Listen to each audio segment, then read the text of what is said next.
All right. Now we get to read Ruth. Elimelech's family goes to Moab, chapter 1. In the days when the judges ruled, there was a famine in the land, and a certain man of Bethlehem in Judah went to live in the country of Moab, he and his wife and 2 sons. The name of the man was Elimelech, and the name of his wife Naomi. And the names of his 2 sons were Nalon and Chilion. They were Ephraimites from Bethlehem in Judah. They went into the country of Moab and remained there, but Elimelech, the husband of Naomi, died, and she was left with her 2 sons. These took Moabite wives. The name of one was Orpah, and the name of the other was Ruth. When they had lived there for about 10 years, both Malon and Chilion also died, so that the woman was left without her 2 sons or her husband. Then she started to return with her daughters-in-law from the country of Moab, for she had heard in the country of Moab that the Lord had had consideration for his people and given them food. So she set out from the place where she had been living, she and her two daughters-in-law, and they went on their way to go back to the land of Judah. But Naomi said to her 2 daughters-in-law, "Go back, each of you, to your mother's house. May the Lord deal kindly with you, as you have dealt with the dead and with me. The Lord grant that you may find security, each of you, in the house of your husband." Then she kissed them, and they wept aloud. They said to her, "No, we will return with you to your people." But Naomi said, "Turn back, my daughters. Why will you go with me? Do I have sons in my womb that they may become your husbands? Turn back, my daughters. Go your way, for I am too old to have a husband. Even if I thought there was hope for me, even if I should have a husband tonight and bear sons, would you then wait until they were grown? Would you then refrain from marrying? No, my daughters. It has been far more bitter for me than for you, because the hand of the Lord has turned against me." Then they wept aloud again. Orpah kissed her mother-in-law, but Ruth clung to her. So she said, "See, your sister-in-law has gone back to her people and to her gods, and return after your sister-in-law." But Ruth said, "Do not press me to leave you or to turn back from following you. Where you go, I will go. Where you lodge, I will lodge. Your people shall be my people, and your God, my God. Where you die, I will die. There I will be buried. May the Lord do thus, and so to me, and more as well, if even death parts me from you." When Naomi saw that she was determined to go with her, she said no more to her. So the 2 of them went on until they came to Bethlehem. When they came to Bethlehem, the whole town was stirred because of them. And the woman said, "Is this Naomi?" She said to them, "Call me no longer Naomi. Call me Mara, for the Almighty has dealt bitterly with me. I went away full, but the Lord has brought me back empty. Why call me Naomi when the Lord has dealt harshly with me, and the Almighty has brought calamity upon me?" So Naomi returned together with Ruth the Moabite, her daughter-in-law, who came back with her from the country of Moab. They came to Bethlehem at the beginning of the barley harvest. Ruth meets Boaz, chapter 2. Now Naomi had a kinsman on her husband's side, a prominent rich man of the family of Elimelech, whose name was Boaz. And Ruth the Moabite said to Naomi, "Let me go to the field and glean among the ears of grain, behind someone in whose sight I may find favor." She said to her, "Go, my daughter." So she went. She came and gleaned in the field behind the reapers. As it happened, she came to the part of the field belonging to Boaz, who was of the family of Elimelech. Just then Boaz came from Bethlehem. He said to the reapers, "The Lord be with you." They answered, "The Lord bless you." Then Boaz said to a servant who was in charge of the reapers, "To whom does this young woman belong?" The servant who was in charge of the reapers answered, "She is the Moabite who came back with Naomi from the country of Moab."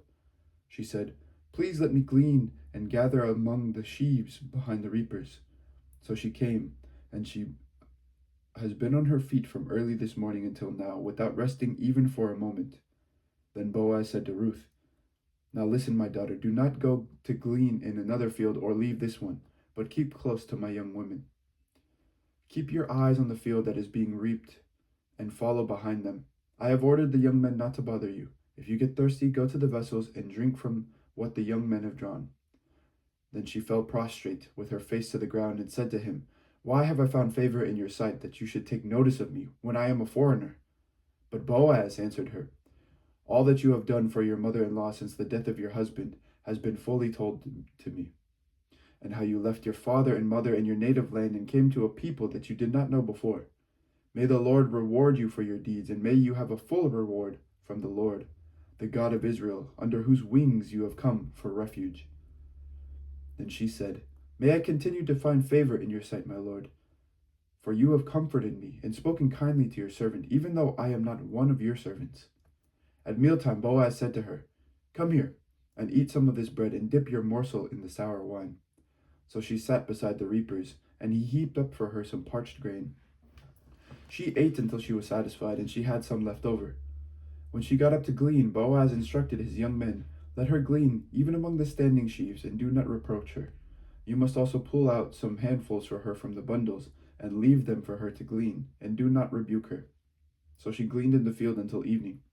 Then she beat out what she had gleaned, and it was about an ephah of barley. She picked it up and came into the town, and her mother-in-law saw how much she had gleaned.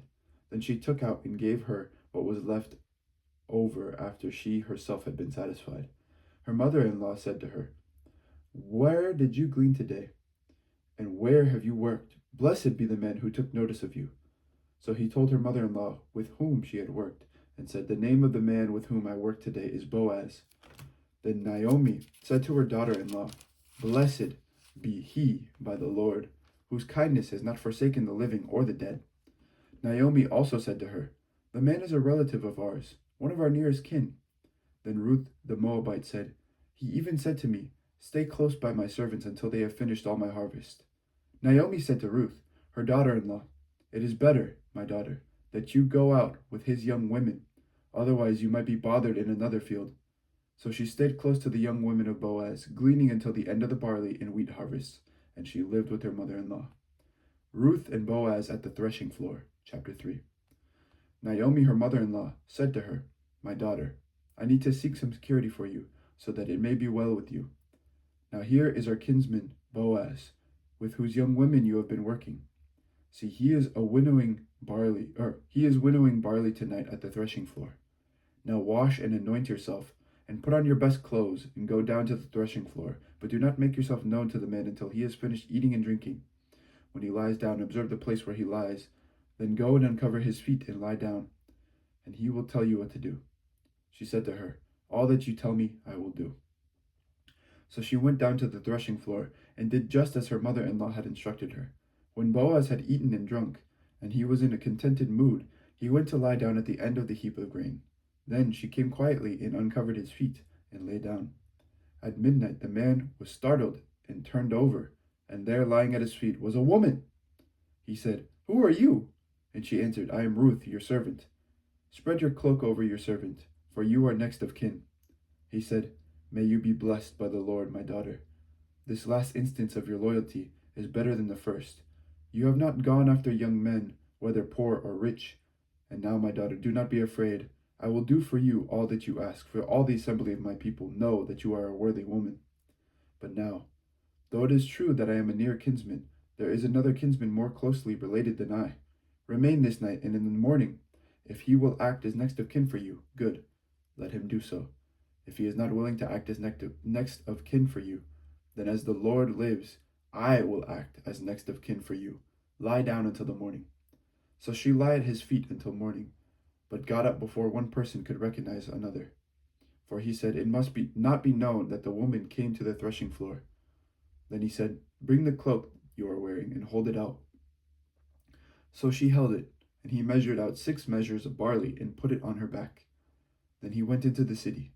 She came to her mother-in-law, who said, "How did things go with you, my daughter?" Then she told her all that the man had done for her, saying, "He gave me these 6 measures of barley, for he said, 'Do not go back to your mother-in-law empty-handed.'" She replied, "Wait, my daughter, until you learn how the matter turns out, for the man will not rest, but will settle the matter today." The marriage of Boaz and Ruth, chapter 4. No sooner had Boaz gone up to the gate and sat down there than the next of kin of whom Boaz had spoken came passing by. So Boaz said, "Come over, friend, sit down here." And he went over and sat down. Then Boaz took 10 men of the elders of the city and said, "Sit down here." So they sat down. He then said to the next of kin, Naomi, who has come back from the country of Moab, is selling the parcel of land that belonged to our kinsman Elimelech. So I thought I would tell you of it and say, buy it in the presence of those sitting here and in the presence of the elders of my people. If you will redeem it, redeem it, but if you will not, tell me, so that I may know. For there is no one prior to you to redeem it, and I come after you. So he said, I will redeem it. Then Boaz said, the day you acquire the field from the hand of Naomi, you are also acquiring Ruth the Moabite, the widow of the dead man, to maintain the dead man's name on his inheritance. At this, the next of kin said, I cannot redeem it for myself without damaging my own inheritance. Take my right of redemption yourself, for I cannot redeem it. Now this was the custom in former times in Israel concerning redeeming and exchanging. To confirm a transaction, one party took off a sandal and gave it to the other. This was the manner of attesting in Israel. So when the next of kin said to Boaz, acquire it for yourself, he took off his sandal. Then Boaz said to the elders and all the people, today you are witnesses that I have acquired from the hand of Naomi all that belonged to Elimelech, and all that belonged to Chilion and Mahlon. I have also acquired Ruth the Moabite, the wife of Mahlon, to be my wife, to maintain the dead man's name on his inheritance, in order that the name of the dead may not be cut off from his place. Today you are witnesses.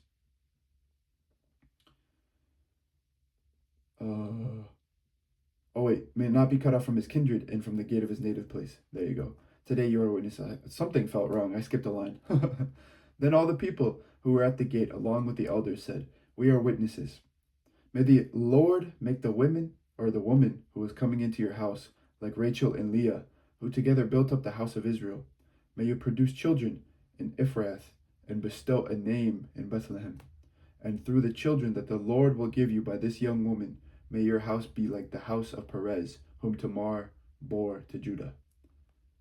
So Boaz took Ruth, and she became his wife. When they came together, the Lord made her conceive, and she bore a son.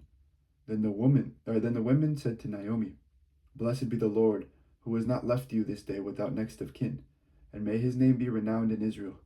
He shall be to you a restorer of life and a nourisher of your old age. For your daughter-in-law who loves you, who is more to you than 7 sons, has borne him. Then Naomi took the child and laid him in her bosom, and became his nurse. The woman of the neighborhood gave him a name, saying, a son has been born to Naomi. They named him Obed. He became the father of Jesse, the father of David. Now these are the descendants of Perez. Perez became the father of Hezron, Hezron of Ram, Ram of Aminadab, Aminadab of Nahshon, Nahshon of Salmon, Salmon of Boaz, Boaz of Obed, Obed of Jesse, and Jesse of David. And that is King David. This is the word of the Lord. Thanks be to God. If I can turn the page. There we go. Now we're in 1 Samuel. Wow. Making good progress. Anyway, thank you for listening today. Let me not drop my phone this time. Let's see if I can do that. There you go. That was Ruth. Thank you for listening. May God bless you today.